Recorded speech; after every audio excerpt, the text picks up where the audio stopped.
8466. If an engine-driven hydraulic pump of the correct capacity fails to maintain normal system pressure during the operation of a cowl flap actuating unit, the probable cause is A. Mechanical interference to the movement of the cowl flap. B. A partial restriction in the in port of the selector valve. C. Restriction in the pump outlet.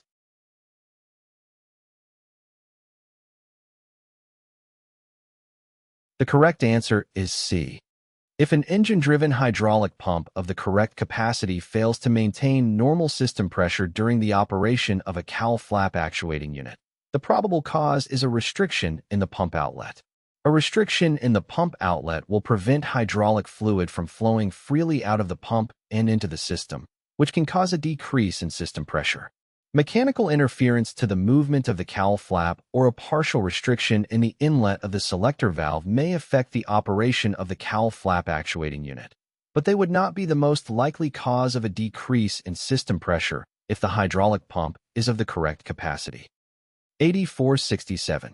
Before removing the filler cap of a pressurized hydraulic reservoir, in order to service the system, you must A. Relieve the hydraulic system pressure. B. Pressurize all components in the system. C. Relieve the air pressure.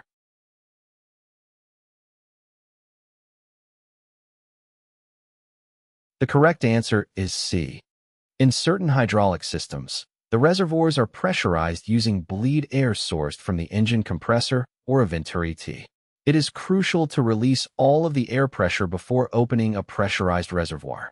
This is necessary to ensure the safety of maintenance personnel and prevent any potential accidents or injuries.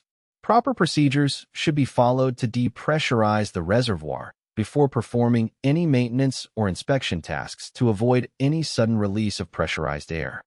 8468. What happens to the output of a constant displacement hydraulic pump when the hydraulic system pressure regulator diverts the fluid from the system to the reservoir? A. The output pressure remains the same, but the volume reduces. B. The output pressure reduces, but the volume remains the same. C. The output pressure and volume remain the same.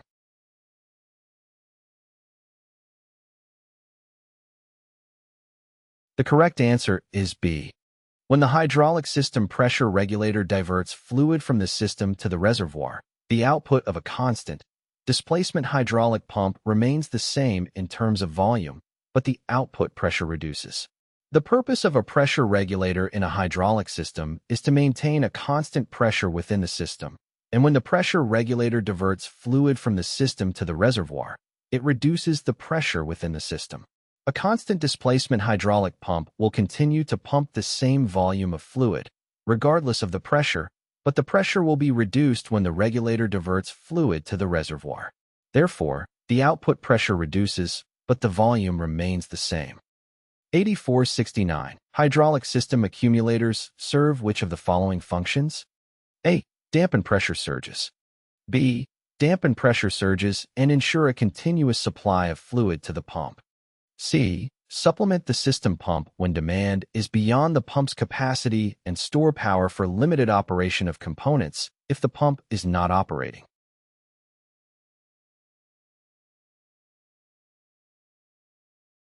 The correct answer is C. Hydraulic system accumulators serve the function of supplementing the system pump when demand is beyond the pump's capacity and storing power for limited operation of components if the pump is not operating. Accumulators can provide additional fluid to the system when the demand for fluid exceeds the capacity of the pump, helping to maintain the required pressure and flow rate. Additionally, accumulators can store energy in the form of pressurized fluid, which can be used to power certain components for a short period of time if the pump is not operating. While accumulators can help to smooth out pressure surges in the system, this is not their primary function. 8470. Chattering of the hydraulic pump during operation is an indication. A. Of low accumulator preload. B.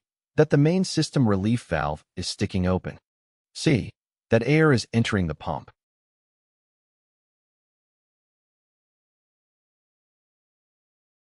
The correct answer is C.